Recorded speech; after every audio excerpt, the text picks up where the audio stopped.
Buat kalian para Gen Z yang baru lulus, wajib nonton video ini.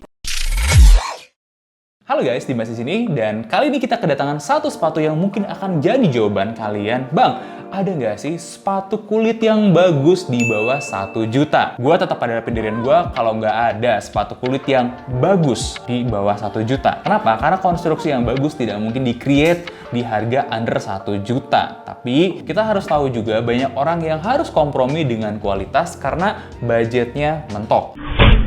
Dan gua rasa ini mungkin jadi salah satu jawaban nih buat kalian, dimana denger-dengar sepatu ini kasih kulit asli yang cukup bagus, kemudian fit yang cukup nyaman buat kalian-kalian dengan harga cuma sekitar 300 ribuan aja. By the way, ini brand yang cukup ramai jualan di Shopee, dan waktu gua lihat, gua ngerti kok kenapa. Langsung aja kita buka bareng-bareng ya. Ini dia Zager SK, dimana masih sama ya kayak sendalnya yang kemarin kita udah potong, masih dapat bag juga, kemudian masih dapat bonus gantungan kunci juga. Ini mungkin esensial ya buat kalian yang cari experience unboxing yang oke.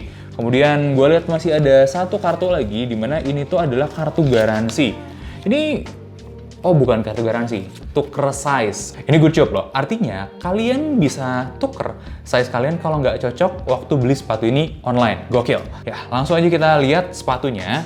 Dan sepatunya lumayan oke loh. Karena ini bukan gaya-gaya pantofel kayak sepatu-sepatu kulit merek bapak-bapak lain ya yang biasa kalian temuin. Ini udah mulai consider model-model klasik seperti Oxford yang biasanya anak muda zaman sekarang itu lebih suka. Sekilas lihat sepatu ini tuh harusnya cukup akomodatif buat kaki-kaki orang Indonesia yang cukup lebar dan punggung kaki yang tinggi. Tapi secara shape-nya gue masih punya beberapa kritik lah kalau buat sepatu ini. Kalau gue analisis, ini tuh sepatu buat siapa sih? Ini sepatu yang tebakan gue cocok buat kalian yang baru masuk ke kantoran, baru mau mendaki tangga korporat, dan lagi belajar pakai pakaian formal. Dimana mungkin kalian belum punya budget yang banyak buat beli sepatu proper, tapi udah harus punya, dan kayaknya cuma bisa ngusahain under 500. Sepatu ini tuh sepertinya jadi pilihan yang menarik. Tapi semenarik apa sih kualitasnya? Langsung aja kita gas bedah sepatunya.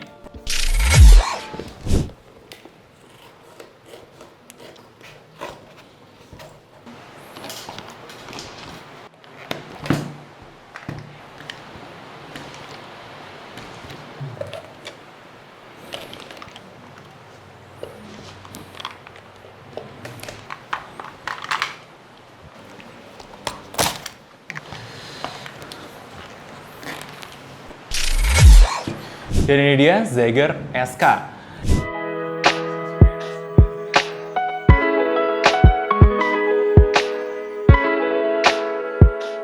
Dimana setelah gue bongkar-bongkar dan gue lihat, terutama dari uppernya dulu nih ya, gue menemukan kalau uppernya ini agak unik. Jadi gue menemukan banyak ciri-ciri kulit asli di sini, mulai dari bau bakarannya ya, terus ketahanan apinya juga sebenarnya masih cukup tercermin di sini. Cuman kayak kalian bisa lihat pas kita bakar ini tuh agak mengkerut. Dan pas kita tes aseton pun di bagian uppernya sini, ini susah banget buat ngelupas bagian finishing atasnya. Jadi kalau kalian bisa lihat ya, ini masih setebel ini loh finishingnya. Masih banyak banget, dan ini belum kebongkar semua. Belum sampai dapat masuk ke dalam-dalamnya. Di sini gue ngaku, gue bingung ngelihat kulitnya. Karena apa? Gue memang bukan penyamak kulit, dan gue nggak paham sama banyak kulit-kulit yang dipakai sama sepatu murah. Gue harus jujur aja, gue lebih paham sama kulit-kulit mahal kayak French Calfskin, Cell Cordovan misalnya. Dan ini jelas nggak sampai ke arah sana. Zager bilang ini tuh genuine leather. Dan kalau kita lihat dulu nih ya, si jenis creasingnya, kayak kalian bisa lihat nih, ini pemakaian baru 1-2 kali aja creasingnya udah seperti ini. Ini memang khas kulit-kulit yang murah, bukan murahan, tapi harga murah, dimana banyak banget kulit-kulit murah itu punya finishing yang sangat tebal di atas. Kenapa? Karena kulit-kulit murah ini, meskipun ini kulit asli, dia harus tampil prima, biar ya secara visualnya bagus dong. Makanya banyak kulit-kulit yang seperti itu ya dikasih finishing tuh tebal banget, dan jadinya kalau kalian pakai sepatunya, ya dipakai jalan, creasingnya itu akan jadi kayak gini. Jadi kulitnya itu nekuk secara wajar, tapi bagian finishing atasnya menekuk dengan ya bentuk kayak gini nih, kayak kalian bisa lihat. Jadi analisis sementara gue, ini memang kulit asli, tapi berat banget finishingnya di atasnya, bener-bener full finishing lah gitu di atas ininya ya, makanya ya hasilnya kayak gini. creasingnya kayak gini.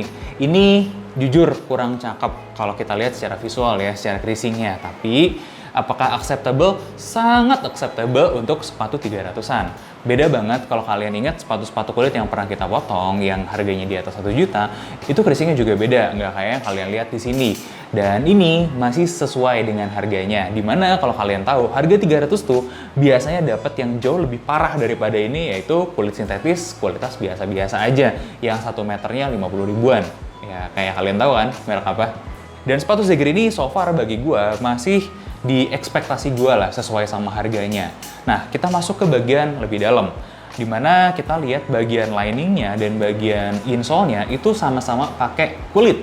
Dan surprise buat gue, kualitas kulit yang ada di lining dan di insole ini justru lebih bagus daripada uppernya. Gue agak ngerti kenapa, karena bagian ini kan yang langsung kena ke kaki kalian dan feel-nya itu memang harus lebih baik dibandingkan dengan uppernya. Uppernya itu ya mungkin feel smooth itu wajar ya di sepatu dry shoe atau sepatu kulit kayak gini, dimana upper sepatu kulit itu biasanya lebih desirable ketika bisa di polish atau bisa disemir. Makanya finishing yang tadi nih yang digunakan si Zegger di upper, ya itu membuat si sepatunya selicin dan semengkilap mungkin. Jadi tanpa perlu disemir pun kilapnya udah bagus. Ini jujur loh, menurut gue kilapnya tuh bagus gitu buat yang belum disemir, dan fresh from the box-nya juga kilapnya udah bagus. Ya kalian semir juga bakal kelihatan kinclong, sangat proper lah buat yang baru-baru mulai masuk ke kerjaan.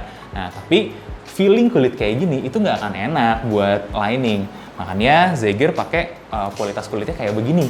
Ini jelas lebih enak buat lining dan nggak jelas lebih nyaman gitu buat bagian dalamnya.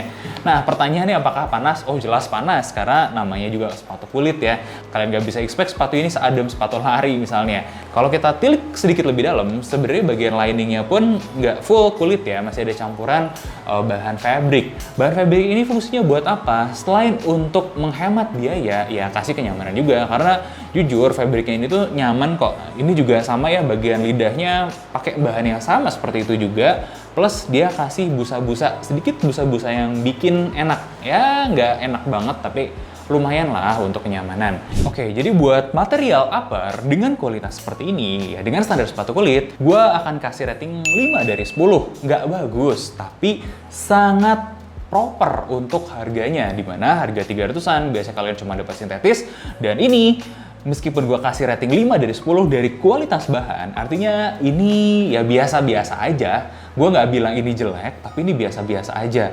Bahkan sebenarnya ini di atas levelnya dibandingkan merek-merek harga 300 ribuan yang lain. Kayak kalian ingat, Adorable kita beli hampir 300, cuman full pakai kulit sintetis, dan ini full pakai kulit asli. Nah, masuk ke konstruksi.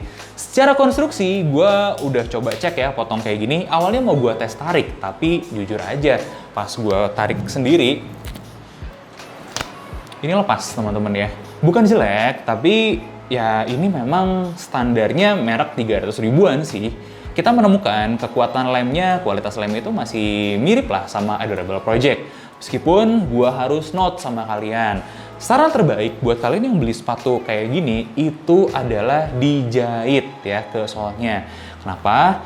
Sayang aja sih, bagian uppernya ini itu bisa bertahan di angka 5-7 tahunan. Tapi bagian soalnya ini kalian harus expect sekitar 2-3 tahunan. Tapi gue harus kasih tahu kalian juga, dimana Zegger ini tuh sebenarnya udah proper buat konstruksi sepatu kulit di 300 ribuannya. Ya kalian bisa lihat si Zegger ini udah pakai Shanks juga yang ngebantu lah ya, ngejaga kaki kalian biar nggak collapse arc-nya. Ini good job juga buat Zegger. Bukan bagus sebenarnya, ini adalah standar minimum buat sepatu kulit. Yang kebangetan merek dokter itu aja yang jual 3 jutaan tapi nggak pakai Shanks. Oke, kita lanjut ke bagian outsole-nya, di mana ini pakai bahan TPR. Ya, TPR-nya ini oke kok, empuk, ya lentur banget juga. Cuman kalian juga harus aware kalau bahan TPR ini ada masanya dan satu saat nanti dia akan mengeras. Kalau udah ngeras, dia akan patah. Nah, TPR itu biasanya umurnya 3-5 tahunan. Untuk sepatu ini ya sama aja. Ada satu hal yang gue agak ketinggalan nih bahasnya, dimana bahas insole-nya.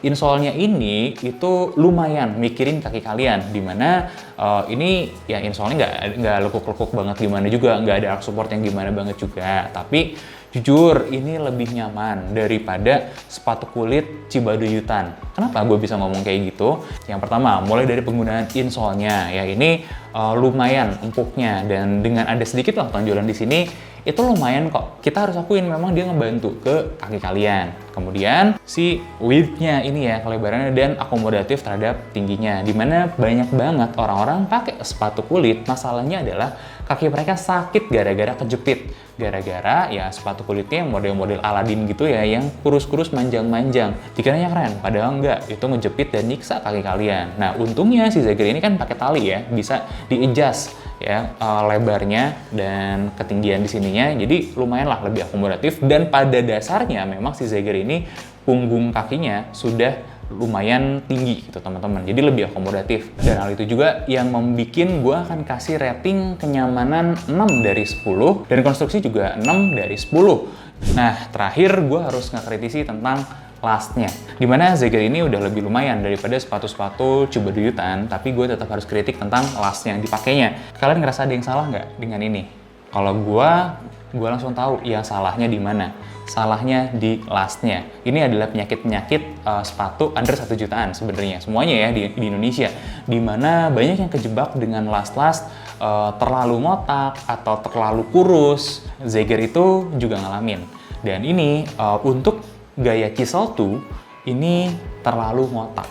Kalian mungkin bakal bilang, salah gitu doang. Enggak. Kalau kita ngerti tentang ilmu lasting, ada cara untuk bikin sepatu kulit itu tetap cakep. Ya, kalau mau dibikin depannya Chisel toe, ada ukurannya.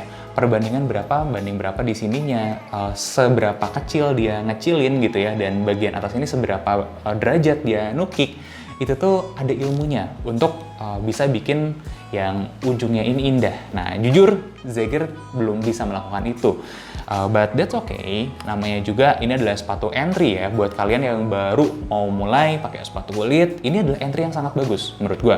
Dan kalau kita boleh kasih saran buat brand Zagernya, kita pengen kasih 2 saran. Yang pertama, kenapa kalian pakai tag kayak gini? Sorry to say, logo di box kalian itu bener-bener udah representatif buat market milenial, yang which is gue langsung ngeliat ya ketika buka sepatu ini, market milenial, market Gen Z, ya anak-anak muda lah ya, yang uangnya masih terbatas dan butuh sepatu kulit, itu pasti bakal ngerasa, wow, proper nih, wow, bagus nih, banyak bonusnya, wow, logonya representatif generasi gue banget.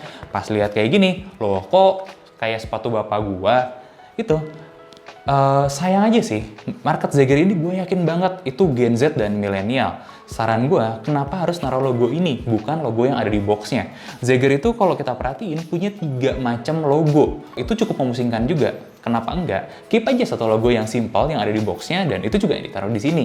Atau mungkin ya di emboss lah daripada dijahit kayak gini, itu pasti akan bikin sepatunya kelihatan lebih mahal gitu ya, auranya pas dilihat dibuka. Nah, yang saran kedua, kalau memang mereka mau invest nih di anak muda, mau nggak mau R&D mereka akan ngomongin lasting. Dan anak-anak muda ini tuh makin lama makin pinter loh. Mereka udah mulai consider, oh sepatu yang shape-nya bagus tuh yang begini, sepatu yang nyaman itu yang akomodatif buat kaki yang lebar dan lain sebagainya. Saran gue mungkin jangka panjang, kalau Zager mau lebih survive nih di kancah persepatuan anak muda, nggak ada salahnya buat kalian riset lagi soal lastingnya.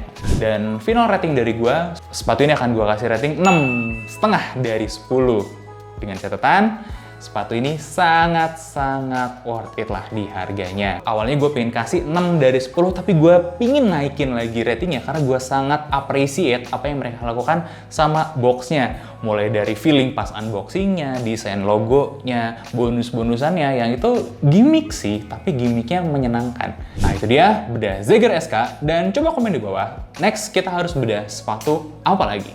Jangan lupa like, komen, dan subscribe. Gue Dimas undur diri, sampai ketemu di bedah sepatu selanjutnya.